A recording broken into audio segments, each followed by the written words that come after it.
Every year, thousands of people in India are displaced due to natural disasters. Most of them end up on the pavements or in slums. But is it possible to give them a home, a chance for a better life? Yes, there is. This film is a testimony to that. It demonstrates how a partnership between an NGO, a CBO and an urban local body can lead to a successful rehabilitation project. A river in the city of Pune was almost washed away in the monsoon floods of 1997.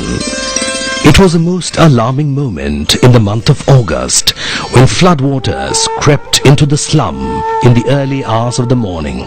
Most families were sleeping, oblivious to the danger that threatened their lives. Almost half the settlement went under water and many homes were washed away. Some that held remained immersed for almost a fortnight. The stench and filth that entered their homes haunted them for months thereafter. The city was faced with the looming problem of rehabilitating these families. The early residents of Kamgar Putara were from in and around Pune city and settled here in the mid-30s. There was a spurt in growth during the famine of 1975 when several families migrated from Solapur, Osmanabad and other districts of Maharashtra. In spite of being one of the oldest settlements in Pune, the families continued to live in flimsy tin sheet structures as investing in Pakka homes was not possible due to the constant fear of floods. In 1997, a directive from the state government to the Pune Municipal Corporation asked them to rehabilitate the flood-affected families to an alternate site. Soon, the PMC realized that they had inadequate information about the 6 slum pockets between the Sangam and Matre Bridge, which had been badly flooded. PMC approached Shelter Associates, a city-based NGO, to carry out the surveys of these slums. A flood line was marked by the PMC through each of these pockets, and a few months later, Shelter Associates submitted a report to them called By the Water, which gave a detailed analysis of the survey findings. However, for nearly 2 years thereafter, this issue was on the back burner due to frequent transfers of the administrative heads. In the meantime, Shelter Associates started federation activities in the slum and got people organized under Bandhani Federation. NADA was the nodal agency for the disbursement of Vambe funds. Particularly in urban scenario where there is no scope for expansion either way, in front or behind or upstairs, then a minimum of 200 or 225 has to be given so that the family can live in a decent way.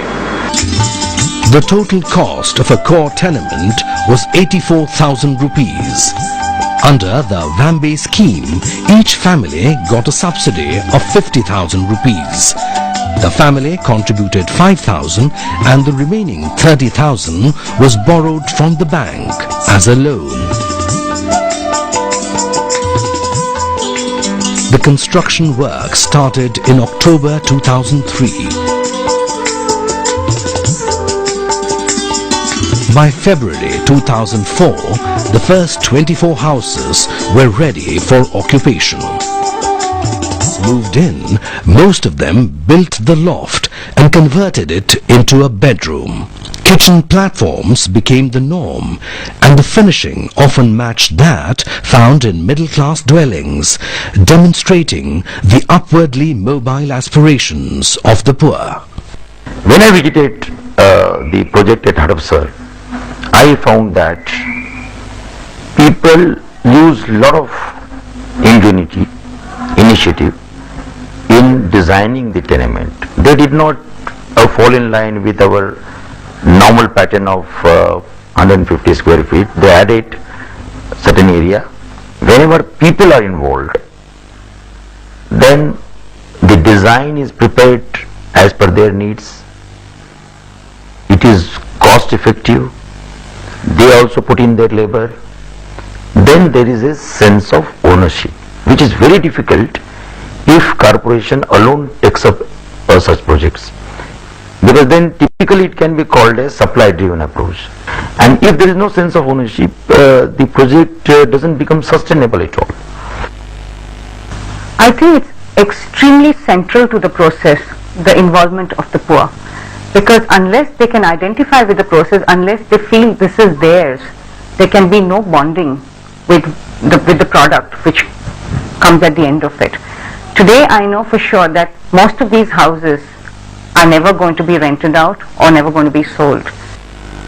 However, there were several impediments which delayed the early implementation. When the Bank of Maharashtra extended loans to 69 families, they did it without asking for a collateral and without asking the NGO involved to be a guarantor. They mortgaged the tenements and made out the loans. Mr. Anand Gotekar, the Shivajinagar branch manager of the Bank of Maharashtra, did not feel that the bank was doling out any special favors to the poor. He believed that it was part of their duty to extend these facilities as they were within the lending framework. Also, it was not a subsidy but a partial loan. But again, I think to a great extent it was the individual who made that decision in that particular branch. For the process to become replicable, it is very important that all the stakeholders, the government, the NGO, the CBO and the elected representatives come together and find a solution to this issue. Because at the end of this project, it was obvious that the 25,000 to 30,000 rupees made all the difference in raising the people's standard of living. The population of slum dwellers for Sangli, India is between 10 to 15% of the total city's population. The challenges faced by slum dwellers all across the country is lack of access to basic infrastructure and housing. आम्हाला इथं बऱ्याच गोष्टीचा त्रास आहे. पाणी वेळेवर नाही आहे, गटार वाहतात. If you don't know where almost half your city is, how can you even think of inclusive planning or good governance? That got us thinking about starting the creation of a slum directory. Using Google Earth, we decided that having just information and maps on separate layers. When Google Earth was launched, it was like an answer to our prayers, because remote sensing images were far more accurate, easy to understand, and they suddenly opened up a whole new world in viewing spatial data. And for the first time, you could see within your city where all the slums were.